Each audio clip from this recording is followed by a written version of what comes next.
അപ്പോൾ നമുക്കൊരു ഈസി ഉണ്ണിയപ്പം റെസിപ്പി കണ്ടാലോ?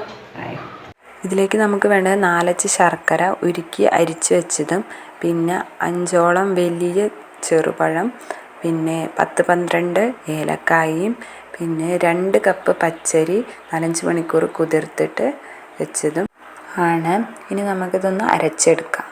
ആദ്യം നമുക്ക് പച്ചരി ശർക്കരപ്പാനി ഉപയോഗിച്ചിട്ട് അരയ്ക്കാം. പച്ചരി അരയ്ക്കുമ്പോൾ നല്ല ഫൈനായി അരഞ്ഞു പോകരുത്, ഇതുപോലെ ചെറുതായി തരിതരിപ്പോടെ അരച്ചെടുക്കണം. പിന്നെ ലാസ്റ്റ് വരുന്ന പച്ചരിയും നമ്മൾ എടുത്തു വെച്ച ഏലക്കായും കൂടിയും നന്നായി അരച്ചെടുക്കുക. പിന്നെ അവസാനമായിട്ട് പഴം നല്ല പേസ്റ്റ് പോലെ അരച്ചെടുക്കുക. ഇനി അരച്ചതെല്ലാം ഒരു പാത്രത്തിലേക്ക് മാറ്റുക. അതിലേക്ക് 1 ടീസ്പൂൺ എള്ള്, 1 ടേബിൾ സ്പൂൺ നെയ്യ്, 1 പിഞ്ച് ഉപ്പ്, 1 പിഞ്ച് സോഡാപ്പൊടി ഇതുകൂടി ചേർക്കണം. ഞാൻ വീഡിയോയിൽ പറയാൻ വിട്ടുപോയതാണ്. ഇനി കുറച്ച് തേങ്ങ ചെറിയത് നെയ്യിൽ വറുത്തിടുക, അല്ലെങ്കിൽ നമുക്ക് തേങ്ങാക്കൊത്ത് ഇടാം.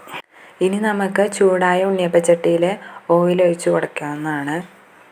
എണ്ണ നല്ലോണം ചൂടായതിന് ശേഷം നമുക്കതിലേക്ക് മാവ് ഒഴിച്ച് കൊടുക്കാം. ഉണ്ണിയപ്പം തിരിച്ചും മറിച്ചും ഹൈ ഫ്ലെയിമിലൊന്ന് വേവിച്ചതിന് ശേഷം ലോ ഫ്ലെയിമിലിട്ട് നന്നായി വേവിച്ചെടുക്കുക. അപ്പോൾ നമ്മുടെ സിമ്പിൾ ടേസ്റ്റി ഉണ്ണിയപ്പം ഇവിടെ റെഡി ആയിട്ടുണ്ട്.